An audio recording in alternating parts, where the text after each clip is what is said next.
Okay, petition 1247 is by Stuart McKenzie, calling on the Scottish Parliament to urge the government to introduce a McKenzie Friend facility in Scottish courts as a matter of urgency. Again, we've had a chance repeatedly to have a discussion on this. I know that elected members have expressed support for this petition in previous committee meetings, so again, in the hands of the committee about how best to deal with this. Okay, any comments? Nigel, and then Nanette. Thank you, Convener. And I'm probably not the only one who's just feeling slightly confused as to where we've got to, because it seems to be moving so fast that I'm not quite sure which side of the ball, which side of the net, rather, the ball's got to. But however, I mean, I think we should be commending the Lord President for getting on with it, and I think his last letter explained some of the things which we actually didn't get round to discussing last time because we felt we were very short of time. I think 2 points that I need to come back to, and they're both based on the Lord President's letter of the 19th of February, which actually, as it were, predates this particular meeting. In there at paragraph 5, he says that the certificate, which I think we now know about, should confirm that the lay assistant has no interest in the case.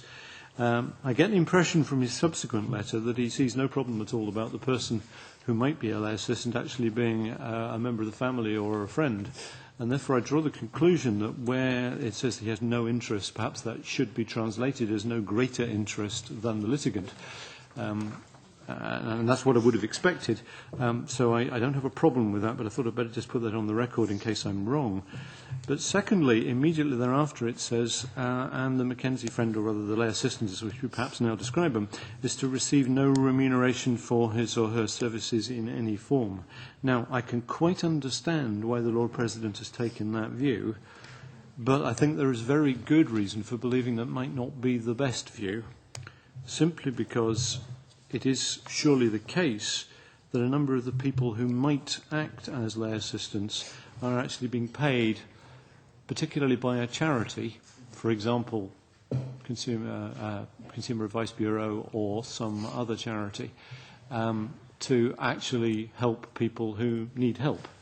And it does seem to me to be possibly a step too far to assert that this lay assistant should have absolutely no remuneration from anywhere. I can well understand that the Lord President and his colleagues don't want, as it were, second-class lawyers who hawk themselves around as McKenzie Friends. But I am just slightly concerned that this might be going a bit too far, and I'm wondering whether we could ask the Lord President to consider that point. So those who are well able to help, have experience of the particular subject, that don't find that they have to do it completely for nothing, when there might be charities, for example, that would support them. Yes, in addition to that, there obviously are still concerns from the petitioner about the terminology of, lay assistant rather than or is it lay, whatever, rather than McKenzie Friend. And it appears that this McKenzie Friend is quite accepted terminology and accepted by, the likes of Which and Consumer Focus, which only use that term. And I wonder if you just press a little bit more the possible retention of that name.